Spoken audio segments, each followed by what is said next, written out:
जय जय जय प्रिय भारत जनयित्री दिव्यधात्री। जय जय जय प्रिय भारत जनयित्री दिव्यधात्री। जय जय जय सत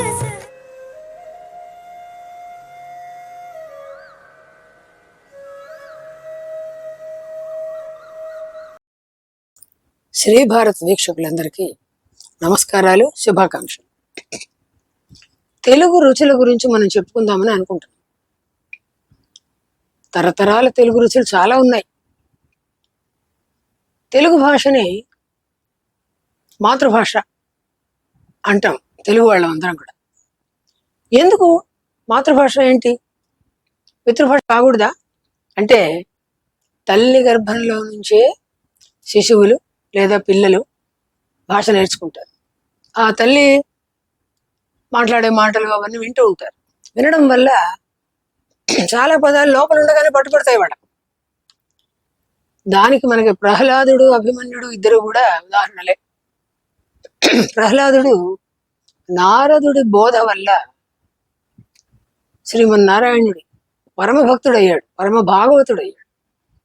అభిమన్యుడు యుద్ధంలో చక్రవ్యూహం లేదా పద్మవ్యూహం దాన్ని భేదించగలిగే నైపుణ్యం సంపాదించాడు.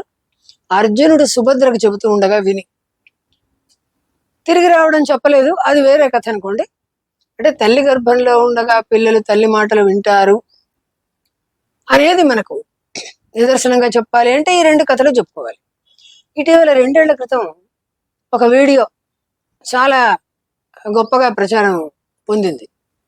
అందులో ఒక పిల్లవాడు ఉన్నాడు, నెలల పిల్లవాడు పడుకుని ఉన్నాడు. హరే రామ హరే రామ రామ రామ హరే హరే, హరే కృష్ణ కృష్ణ కృష్ణ హరే హరే. ఇది మాత్రం వాళ్ళ నాన్న లేకపోతే ఎవరో పక్కన కూర్చుని పాడుతూ ఉంటే హాయిగా నవ్వుతూ కేరింతలు కొట్టేవాడు. ఆపగానే ఏడుపు మొదలు పెట్టేవాడు అనమాట. అంటే ఇతను ఆ తల్లి బయటకు చెప్పుకుంటూ ఉంటే లోపల ఉండి విన్నాడు. అది వింటూ ఉంటే అతనికి బాగుంది అన్నట్టు అనమాట. అంటే పిల్లల గ్రహణ శక్తి ఎట్లా ఉంటుంది అనడానికి దీన్ని కూడా మనం ఉదాహరణగా చెప్పుకోవచ్చు. ఇక జనని సంస్కృతంపై ఎల్ల భాషలకును దేశ భాషలందు తెలుగు లెస్స అని మనం అనుకుంటుంటాం. ఇది శ్రీకృష్ణదేవరాయలు తన ఆముక్త మర్యాదలో చెప్పాడని కూడా అనుకుంటాం. కానీ శ్రీకృష్ణదేవరాయల కంటే కూడా ముందు 15వ శతాబ్దంలోనే వినుకొండ వల్లభరాయుడు తన క్రీడాభిరామంలో చెప్పాడు. ఏం చెప్పాడంటే, జనని సంస్కృతంపై ఎల్ల భాషలకును దేశ భాషలందు తెలుగు లెస్స, జగతి తల్లి కంటే సౌభాగ్య సంపద మెచ్చుట ఆడుబిడ్డ మేలుగాదే అన్నాడు. అది పట్టుకుని రాయల గారు కొంచెం పెంచుకొని ఉండొచ్చు, కాకపోయినా ఆయనకు తెలుగు మీద అభిమానం ఉంది కనుక అట్లా కన్నడ రాయడైనా కానీ తెలుగులో పుస్తకం రాయడం వల్ల కూడా మనకు అతని మీద అభిమానం ఉంటుందన్నమాట. మాతృభాష అనేది ఎంత గొప్పది అని అంటే, మాతృభాషలో చదువుకోవడం వల్ల ఇతర భాషలన్నీ కూడా చాలా సులభంగా పట్టుబడతాయి. ఇవాళ పద్ధతి తారుమారైంది కదా. ఇంగ్లీష్ ఫస్ట్ భాష అయింది, ఆంగ్ల భాష మొదటి భాష అయింది, మన మాతృభాష అయిన తెలుగు భాష సెకండ్ లాంగ్వేజ్ అయింది. ఇప్పుడు ఆ స్థానం నుంచి కూడా దాన్ని దిగజార్చబోతున్నారు. ఆ సెకండ్ లాంగ్వేజ్గా ఫ్రెంచో లేకపోతే హిందీయో సంస్కృతమో ఏదో పెట్టుకుని దీన్ని థర్డ్ లాంగ్వేజ్గా పెట్టబోతున్నారు. క్రమంగా అక్కడి నుంచి దాన్ని వెళ్ళగొడతారు అని భయపడుతున్నాం తెలుగు వాళ్ళం. ఎందుకంటే క్రమంగా తెలుగు నశించిపోతుంది అని అనుకుంటూ ఉన్నాం కదా. అందువల్ల సరే, తెలుగు భాషకే ఒక పెద్ద రుచి ఉంది, లేకపోతే భాషల గురించి మనం చెప్పుకునేది కూడా ఏమీ ఉండదన్నమాట. రుచి అనగానే మనకు నోట్లో నీళ్లు ఊరుతాయండి. ఎందుకంటే రుచి అంటే రసం అని అర్థం కదా. రుచి అనగానే ఆవకాయ గుర్తొస్తుంది మనకు. ఘాటైన వెల్లుల్లి ఆవకాయ బ్రహ్మాండంగా ఉంటుంది. అమ్మో కారం అంటారు ఇవాళ పిల్లలు. వాళ్ళు పిజ్జాలు బర్గర్లు తినడానికి, సమోసాలును ఇంకేదేదో బండి మీద చాట్లు తినడానికి అలవాటు పడ్డ పిల్లలు. ఏం లాభం దానివల్ల? ఆరోగ్యం పాడు చేసుకోవడమే. చాక్లెట్లు తినడం కూడా బాగా నేర్చుకున్నారు. నా మేనగోడల ఆవిడ ఉంది, చాక్లెట్లు విపరీతంగా తిని ఓ పన్ను పుచ్చిపోయి ఊడిపోయింది అనమాట. ఇప్పుడు శరీరంలోని భాగాలు మనం కోల్పోవాలి, నష్టపోవాలి. దీనికోసం మనం పిచ్చి తిండ్లు తినకూడదు కదా. ఆవకాయ ఎందుకు తినాలంటే చాలా కారం కదా, అంత కారం తినమంటారేంటి అని అడగొచ్చు. కానీ చక్కగా ముద్దపప్పు వేసుకుని ఆవకాయ, కొత్త ఆవకాయ అందులో కలుపుకుని తగినంత నెయ్యో నూనె వేసుకుని 2 ముద్దలు లాగించి చూడండి, స్వర్గలోక ద్వారం తట్టకపోతే నేను పేరు మార్చుకుంటాను ఖచ్చితంగా. ఎందుకంటే ఆవకాయ రుచి దాందే. కారాలు ఎక్కువైపోయినాయి ఈ మధ్య, అందుకే అందరికీ బీపీలు ఎక్కువైపోయి కారాలు తగ్గించేస్తున్నారు.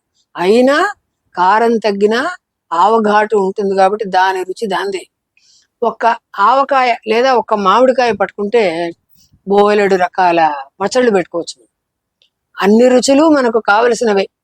మాగాయ ఉంది, 4 రోజులు శ్రమపడాలి. అట్లా కాకుండా పచ్చి మాగాయ పెట్టుకున్నాం అనుకోండి, తొందరగా అయిపోతుంది. ఆ మాగాయకి ఇది రుచిలో ఏమాత్రం తీసిపోదు. ఇంకా తోసిరాజు లేదా తోసిరాణినే అంటుంది. తొక్కుడు పచ్చడి పెడతారు, ఆ మెంతి బద్దలు అంటారు, ఆవు బద్దలు అంటారు. తర్వాత వడపిందెలు అని శ్రీనాథుడు రాశాడు. మావడు అంటారు తమిళ దేశంలో. మామిడి పిందెలు, చిన్న చిన్న పిందెలు తీసుకొని వచ్చి ఆ తొడుమల దగ్గర కాడలు అట్లాగే ఉంచి శుభ్రంగా కడిగి ఆరబెట్టి కొద్దిగా ఆముదం రాస్తారు. అంటే కొద్దిగా ఆముదం, దాని మీద 1-2 స్పూన్లు ఆముదం పోసి, లెక్క ఉంటుంది కిలోకింత అని. బాగా కుదిపేస్తే అంతా అంటుకుంటుంది కదా. ఉప్పు కారం ఆవు పొడి వేస్తారు. వాళ్ళు ఎక్కువ కారాలు తినరు కదా, వేస్తారు. బాగా కుదిపి పెడతారు. 2-3 రోజుల పాటు అప్పుడప్పుడు కుదుపుతూ ఉంటారు. 3వ రోజు ఒకసారి చెక్ చేసుకుంటే కనుక ఈ పిందెలన్నీ కుంచుకుపోయి, అంటే ముడుచుకుపోతాయి. పిందెలన్నీ చిన్నవైపోయి దాంట్లో రసం అంతా బయటకు వచ్చేస్తుంది. కమ్మటి వాసన వస్తుంటుంది. దాన్ని పెరుగన్నంలో నంచుకుంటారు. పెరుగన్నంలో నంచుకుంటారు. ఎందుకంటే ఆయా ఋతువులలో వచ్చే కాయలు, పళ్ళు, పిందెలు, ఆకులు ఇవన్నీ తినడం వల్ల రోగ నిరోధక శక్తి పెరుగుతుంది అని మనకు చిన్నప్పటి నుంచి పెద్దవాళ్ళు పాఠాలు చెబుతూనే ఉన్నారు. అందుకని తమిళనాడులో ఇప్పటికి కూడా మామిడి పెట్టుకుంటారు. వడు మాంగ అంటారు. వడు అంటే పిందె, మామిడి అంటే మామిడి పిందె. వడపిందెలని శ్రీనాథుడు రాశాడు. ఒకసారి గ్రంథం తిరిగేసుకుంటే మనకు కూడా తెలుస్తుంది. తర్వాత మన తెలుగు వాళ్ళు పెసర ఆవకాయ, బెల్లం ఆవకాయ, బెల్లం మాగాయ, మళ్ళీ మాట్లాడితే బెల్లం చింతకాయ, కాయ ఆవకాయ, ఎండ ఆవకాయ 2 పెడతారు. నువ్వుల పొడి వేసుకుంటారు, ధనియాల పొడి వేసుకుంటారు. తర్వాత నీళ్ళ ఆవకాయని పెడతారు. నీళ్ళలో నీళ్లు కలిపి పోస్తారు. వసంతం ఆవకాయ అంటారు. వసంతం కలిపి పోస్తారు ఆవకాయలో, చాలా బాగుంటుంది. సంవత్సరం నిలవ ఉంటుంది కూడా. పచ్చి ఆవకాయ లేదా పచ్చ ఆవకాయ అంటారు. పచ్చిమిరపకాయలతో పెడతారు. పులిహోర ఆవకాయ శనగలతోటి, ఉట్టి శనగలు వేసుకుని, ఉట్టి మెంతులు వేసుకుని చేసుకుంటారు. ఇట్లా కూరతోటి కూడా పచ్చడి చేసుకుంటారు. మెంతి బద్దలు, ఆవు బద్దలు బ్రహ్మాండంగా ఉంటాయి. ఎక్కడా కూడా సంవత్సరం పాటు నిలవ ఉండవు. కానీ మామిడికాయలు ఇప్పుడు మనకి సంవత్సరం అంతా దొరుకుతూనే ఉన్నాయి మన హైదరాబాద్లో. కాబట్టి మనం పెట్టుకోవచ్చు సరదాగా.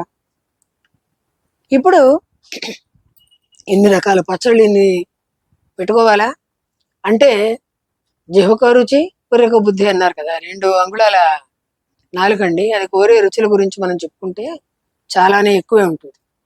తెలుగు వంటకాలన్నీ మానేసి ఆ ఇంగ్లీష్ వంటకాలు దిగజార్చుకున్నాం కదా. ఇంగ్లీష్ వంటకాలని మన రుచుల స్థాయికి దిగజార్చాము. మన రుచుల్ని కూడా ఇంకా దిగజార్చామని అనుకోవాలి. ఇప్పుడు చక్కగా ఇడ్లీలు, దోశలు, పొంగలి, మన ఇట్లాంటివి తినడం, తెలుగు వంటకాలు తినడం ఎంత బాగుంటుందో. అవన్నీ తింటే పెద్ద రుచిగా ఉండదు. ఇష్టపడ్డ వాళ్ళు తింటారు. అంటే ఏంటంటే టీవీ చూసుకుంటూ తింటారు. ఏం తింటున్నామో తెలియదు, ఏది రుచి చూస్తున్నామో తెలియదు, ఏ పదార్థం తాలూకు రుచి ఎట్లా ఉంటుందో కూడా తెలియదు, కానీ తింటున్నాం. అట్లా కాదనమాట. అందుకే మన వాళ్ళు కుటుంబం అంతా కూర్చుని వడ్డన్లు చేసుకుని, ఇది కలుపుకోరా, అది కలుపుకోరా, నెయ్యి వేసుకోరా, పచ్చడి వేసుకోరా, నంచుకోరా అనుకుంటూ ఒక్కొక్క ముద్ద తింటూ నమిలి తింటే నాలుకలో కూడా రసగ్రంథుల్లోంచి లాలాజలం ఊరుతుంది. ఆ రుచి కూడా నాలుకకు తెలుస్తుంది. చక్కగా నమిలి తినడం వల్ల బాగా జీర్ణం అవుతుంది, ఆనందంగా ఉంటుంది. లోపల జీర్ణ వ్యవస్థ కూడా బాగా పనిచేస్తుంది. ఆరోగ్యానికి మన రుచులు చెప్పారు. పులిహోర తీసుకున్నాం. పులిహోర అంటే అమ్మో పుల్లగా ఉంటుంది, మాకొద్దు. కొత్తగా పేర్లు పెట్టారు కదా, టైగర్ రైస్ అట పులిహోర అంటే. ఏమంటాం? పులిని పట్టుకొచ్చి మనం వంట చేయలేరు కదా. తమిళంలో పులి అంటారు, అంటే పులుపు అని. పులిహోరలో ఉన్న ఆ చింతపండు రకరకాల జబ్బులు తగ్గిస్తుందని ఇటీవల పరిశోధనలు చెప్తున్నాయి. బీపీ తగ్గిస్తుందిట, జీర్ణశక్తిని సంతులన పరుస్తుందిట, రకరకాలు చెప్తున్నారు.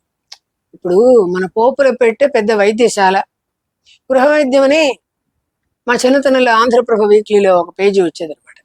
పోపుల పెట్టిలో ఉన్న రకరకాల వస్తువులతోటి ఆరోగ్యం ఎట్లా బాగా చూసుకోవచ్చు అని ఉంటుందన్నమాట. మన పెద్దలు మనకి అందించిన రకరకాల రుచులు, పచ్చళ్ళు ముఖ్యంగా పికిల్స్ అంటున్నారు, ఇప్పుడు వినడానికే ఒక రకంగా ఉంది. ఆ పచ్చళ్ళను రుచి చూడటం వల్ల మన ఆరోగ్యం ఎంత బాగుంటుందనేది మనం తెలుసుకుంటే, మన పిల్లలకు కూడా నేర్పించగలిగితే ధన్యులమవుతాము. ఆ రుచులను బట్టి మన ఆనందం కూడా ఏ స్థాయిలో ఉంటుందనేది నేను కొత్తగా పెద్దలందరికీ చెప్పే పని లేదు. నమస్కారం.